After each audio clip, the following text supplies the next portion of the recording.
Assalamualaikum warahmatullahi wabarakatuh. Semoga Allah senantiasa merahmati kita semua. Kali ini akan dibacakan salah satu dari 7 wali Allah di Tanah Melayu, yakni As-Sayyid Habib Nuh Al-Habsyi rahimahullah. Nama lengkap beliau As-Sayyid Habib Nuh bin Muhammad Al-Habsyi.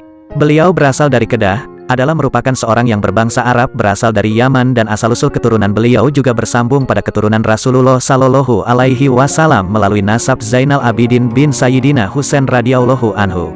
Tidak banyak informasi yang diketahui tentang kehidupan awal beliau.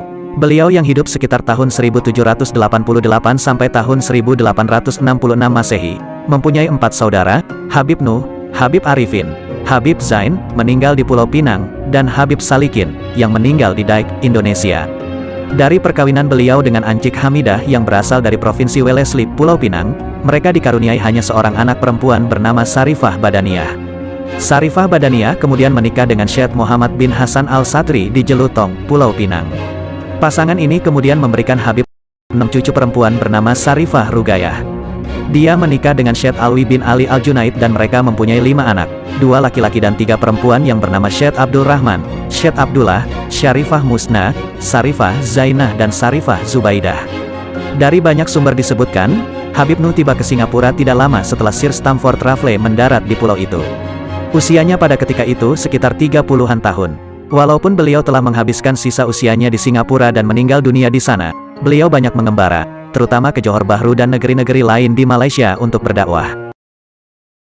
Beliau amat warak. Waktu malamnya beliau gunakan untuk sholat hingga terbit fajar. Dan beliau kerap berkunjung ke makam-makam, tanah perkuburan, selalu mendoakan roh-roh yang telah meninggalkan jasad.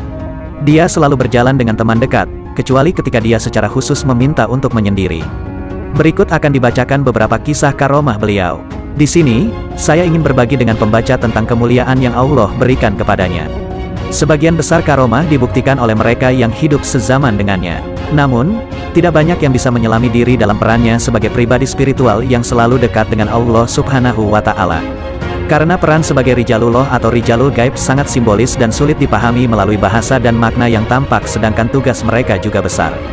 Di antara karunia karomah yang diberikan oleh Allah Subhanahu wa Ta'ala adalah sebagai 1. Menghadiri konferensi wali. Atas keistimewaan dan ketinggian jabatan Habib Nuh, Paman Muhammad Abu Bakar, 102 tahun, hadam kepada Syekh Haji Said Al-Linggi menceritakan sebuah kejadian yang menimpa gurunya yang berkaitan dengan As-Sayyid Habib Nuh. Suatu hari, seperti biasa, Syekh Muhammad Said memasuki ruang suluk khusus seusai sholat asar berjamaah. Seperti biasa, Pacik Muhammad menunggu di luar ruangan ketika dia dipanggil oleh gurunya untuk sebuah permohonan. Namun malam itu dia tidak dipanggil, dan gurunya keluar dari ruang suluk ketika waktu hampir maghrib bersama murid-muridnya. Malam itu Syekh Said tidak mengajar. Setelah sholat sunat, dia berbicara kepada Pacik Muhammad dengan 4 mata.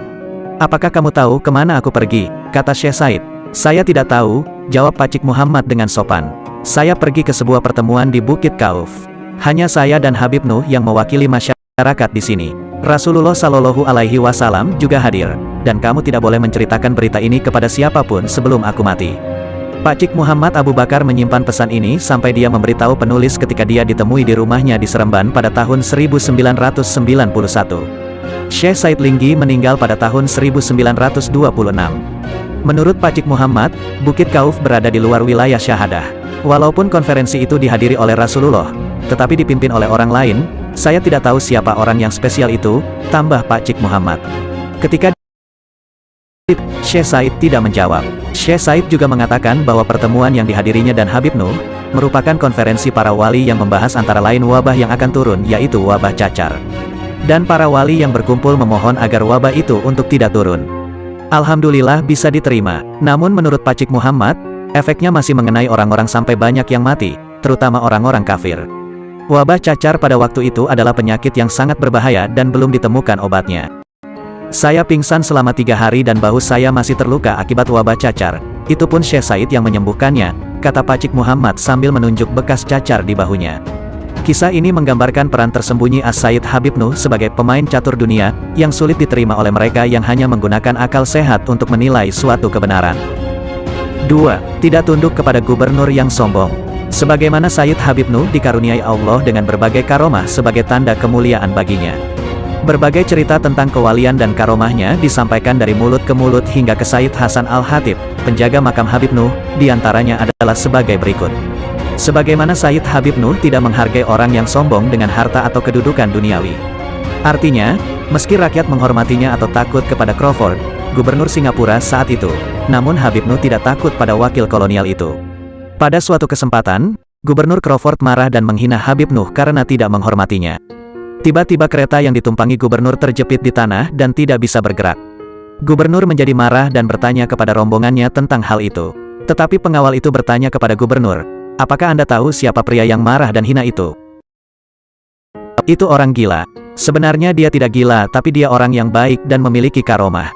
Lihat, ketika Anda marah padanya, dia bersumpah dan sekarang kereta Tuan tidak bisa bergerak," jelas pengawalnya. Gubernur menjadi ketakutan dan akhirnya meminta maaf kepada Habib Nuh. Setelah Habib Nuh menepuk-nepuk kaki kuda, barulah kuda itu berjalan cepat seperti biasa. Sejak itu gubernur menyadari betapa As-Sayyid Habib Nuh memiliki kelebihan yang luar biasa. Namun, pada suatu saat gubernur tetap angkuh dan sombong dan memerintahkan anak buahnya untuk menangkap Habib Nuh dan menguncinya di penjara dengan tangan dan kaki dirantai. Tindakan keras ini dilakukan karena As-Sayyid Habib Nuh masih menolak menghormati perwakilan kolonial Kristen. Anehnya, penjaga penjara kemudian melihat Habib Nuh di luar penjara, tangan dan kakinya tidak dirantai. Meskipun ditangkap kembali, dia masih bisa keluar dan seolah-olah tidak terjadi apa-apa padanya. Akhirnya dia dibebaskan sepenuhnya. 3. Kapal pesiar, terbakar dan tenggelam. Pada kesempatan lain, ketika sebuah kapal hendak berlayar, Habib Nuh muncul di pelabuhan. Habib Nuh menahan barang-barang berharga untuk dibawa dalam perjalanan. Orang-orang yang terlibat tidak senang dengan sikapnya tetapi dia tetap bersikeras, barang berharga tidak bisa dibawa. Setelah perdebatan panjang, akhirnya masyarakat harus menuruti keinginan Habib Nuh dan pemilik barang tidak mengirimkan barang dengan kapal. Beberapa hari kemudian, warga Singapura mendapat kabar bahwa kapal layar tersebut terbakar dan tenggelam di tengah lautan. Baru pada saat itulah, pemilik barang menyadari hikmah di balik larangan Habib Nuh. Puji syukur tak terhingga kepada Allah Subhanahu wa Ta'ala. 4. Habib Nuh meminta untuk menjalankan sumpah dan niat. Pada kesempatan lain, seorang saudagar ingin melanjutkan pelayarannya ke Singapura. Dalam perjalanannya, kapalnya dihantam badai yang dahsyat. Dalam suasana hati yang cemas itu, saudagar itu berdoa kepada Tuhan untuk menyelamatkan kapalnya dari badai. Dan dia bersumpah bahwa jika dia sampai di Singapura dengan selamat, dia akan memberikan kain kepada Habib Nuh. 10 tahun kemudian, dia kembali dari pelayaran. Habib Nuh mendatanginya dan meminta kain itu sesuai keinginannya. Pria itu kaget karena dia tidak pernah mengungkapkan niatnya kepada siapapun dan dia sendiri sudah terlalu lama melupakan niatnya, tetapi Habib Nuh datang untuk mengingatkan niat baiknya. Habib Nuh juga dikenal memiliki kelebihan mengetahui masa depan. Dia sepertinya tahu apakah seseorang sakit, membutuhkannya, atau bersungguh-sungguh dengannya. Pada suatu waktu, seorang Muslim India kembali ke India melalui laut untuk mengunjungi keluarganya. Dia bermaksud jika dia kembali ke Singapura dengan selamat, dia akan memberi Habib Nuh hadiah. Ketika dia kembali, dia terkejut melihat Habib Nuh sudah siap menunggunya di tepi laut. Habib Nuh berkata kepadanya, "Saya percaya bahwa Anda telah berjanji untuk memberi saya sesuatu." Terkejut, "Kadaku, wahai Tuan yang bijaksana, apa yang Anda inginkan dan saya akan dengan senang hati memberikannya kepada Anda." Habib Nuh menjawab, "Saya ingin beberapa gulung kain kuning untuk disumbangkan kepada fakir miskin dan anak-anak." Sambil memeluk Habib Nuh, Muslim India itu berkata, "Demi Allah, saya sangat senang mempersembahkan kepada seorang pria yang diberkati oleh Allah atas kebaikannya kepada umat manusia. Beri saya 3 hari untuk membawa kepada Anda. Dia telah menepati janjinya dalam waktu yang dijanjikan."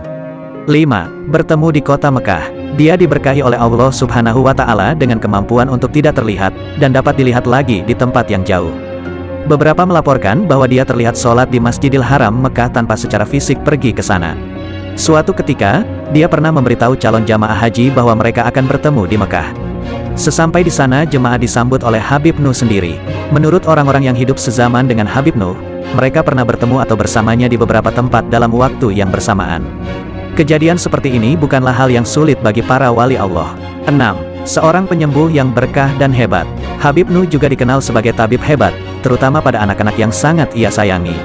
Suatu ketika dia menyembuhkan seorang anak yang terluka di kakinya hanya dengan meletakkan tangannya di atas luka dan membaca doa. Dalam waktu singkat, anak itu sudah bisa berlari lagi seolah-olah tidak terjadi apa-apa padanya. Ayah dari anak itu sangat senang, dan memberikan sejumlah uang kepada Habib Nuh, tetapi Habib Nuh memberikan uang itu kepada mereka yang membutuhkan. Habib Nuh rela menghadapi badai untuk pergi merawat anak yang sakit. Ia pernah berjalan kaki ke paya lebar dari rumahnya di Teluk Blangah saat hujan deras untuk merawat seorang anak. Sesampainya di rumah anak tersebut, orang tua anak tersebut terkejut melihat baju Habib Nuh tidak basah sama sekali. 7. Air menjadi susu. Dalam kejadian lain, Habib Nuh dikejutkan oleh tangisan anak tetangganya yang terus-menerus. Ketika dia pergi ke sana, dia menemukan bahwa keluarganya sangat miskin dan tidak mampu membeli makanan untuk anak yang kelaparan itu. Ia menitikkan air mata ketika mendengar cerita itu, lalu mengambil batok kelapa, menuangkan air ke dalamnya dan membacakan doa. Atas kehendak Allah, air itu berubah menjadi susu untuk diminum anak itu. 8. Mimpi Kiai Agung Muhammad bin Abdullah As-Suhaimi Basyaiban. Diriwayatkan bahwa Kiai Agung Muhammad bin Abdullah As-Suhaimi Basyaiban memang selalu mengamalkan bacaan Maulid Nabi Sallallahu Alaihi Wasallam, namun terkadang beliau meninggalkannya. Suatu malam, dia bermimpi dan dalam mimpi itu dia bertemu dengan Nabi Muhammad dan Habib Nuh yang saat itu sudah kembali ke rahmatullah. Dalam mimpinya, Habib Nuh sedang menemani Nabi yang sedang berjalan di depan rumah Kiai Agung. Maka Habib Nuh pun berkata kepada Nabi, "Ya Rasulullah, marilah kita berkunjung ke rumah sahabatku Muhammad Suhaimi." Namun Nabi menolak untuk melakukannya, dengan mengatakan, "Saya tidak ingin mengunjunginya karena Muhammad Suhaimi selalu melupakan saya, karena dia selalu meninggalkan bacaan maulid saya." Habib Nuh memohon kepada Nabi, "Saya mohon Anda memaafkannya." Setelah itu, Rasulullah barulah masuk dan duduk di rumah Kiai Agung. Beginilah kisah mimpi Kiai Agung. Setelah diisyaratkan mimpinya, maka Kiai ngajian maulid, meskipun dalam perjalanan dan meskipun hanya ada 2 atau 3 orang saja dalam pengajian tersebut. 9. Berkah pada anak-anak yang mencintai.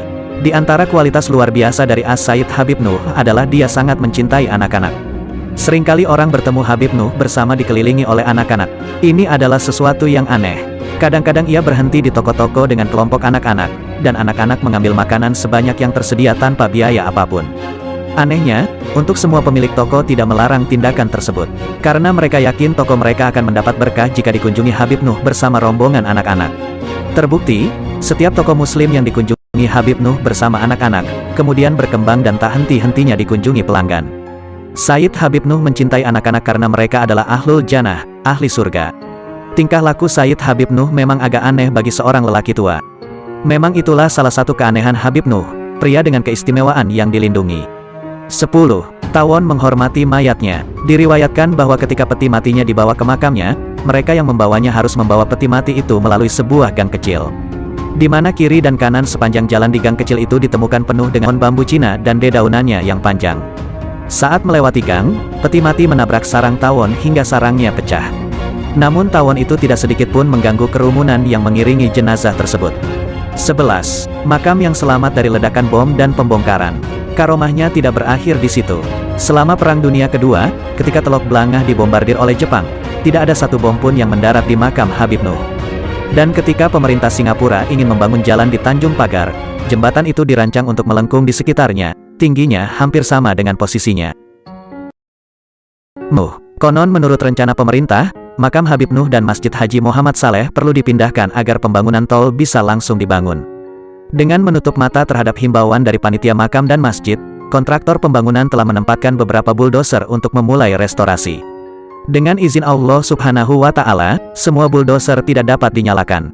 Akhirnya, jalan raya harus dibangun untuk memutar antara makam dan masjid.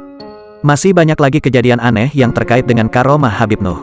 Apapun hawarikul ada, hal-hal di luar adat yang menimpanya, maka itu bukan tuntutan kami. Yang pasti, sejarah telah menyaksikan bahwa Habib Nuh Al-Habsyi adalah seorang wali Allah yang saleh yang taat pada ajaran Islam. Lihat, karomahnya tidak hanya bersih saat dia masih hidup, bahkan setelah kematiannya pun kemuliaannya tetap terjaga.